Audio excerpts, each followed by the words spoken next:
बात हो, रहनी पुआ संगे पुआ बाटे जात हो।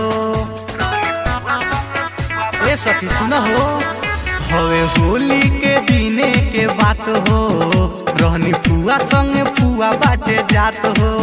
जब लगे हमरा आइल हमर मन घबराइल, जब लगे हमरा आइल हमर मन घबराइल, देखी लइकन के झुंडा सखी लेके आइल रहे हीरो हुंडा सखी, रंग डाल के भागले गो गुंडा सखी। लेके आइल रहे हीरो हुंडा सखी, होली में चोली रंग के भागल गुंडा सखी।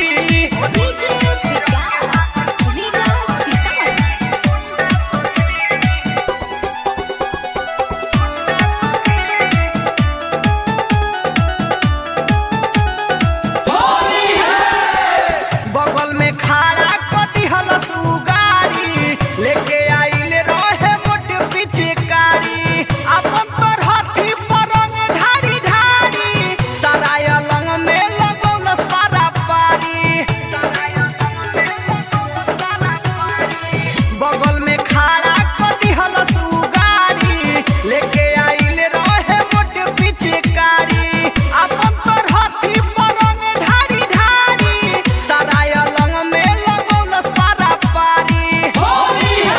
बड़ा लोग रहे साला पहले रहे डरिस काला, बड़ा लोग रहे साला पहले रहे डरिस काला, कइले रहे एगो गुंडा सखी। लेके आइल रहे हीरो हुंडा सखी, रंग डाल के भागले गो गुंडा सखी। लेके आइल रहे हीरो हुंडा सखी, होली में चोली रंग के भागल गुंडा सखी।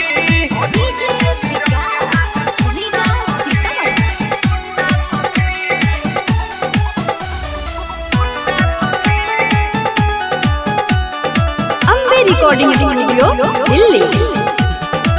गाड़ी जो देवे लगनी हम खिसिया के, फेंक देनी धूरा ओकरा आँख में उठा के, कसहु भगनी अपन जान बचा के, आके बतौनी हम परदेसी पिया के।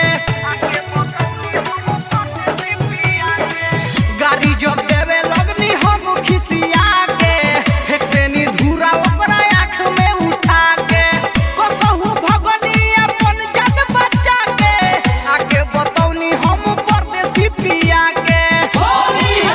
राहुल धोले लस गाटा उतर रहे हाथा काटा, भूमन धोले लस गाटा उतर रहे हाथा काटा, सुजित रहे मुछ मुंडा सखी। लेके आइल रहे हीरो हुंडा सखी, रंग डाल के भागले गो गुंडा सखी। लेके आइल रहे हीरो हुंडा सखी, होली में चोली रंग के भागल गुंडा सखी। हवे होली के दिने के बात हो, रहनी पुआ संगे पुआ बाटे जात हो। जब लगे हमरा आइल हमर मन घबराइल, जब लगे हमरा आइल हमर मन घबराइल, देखी लइकन के झुंडा सखी।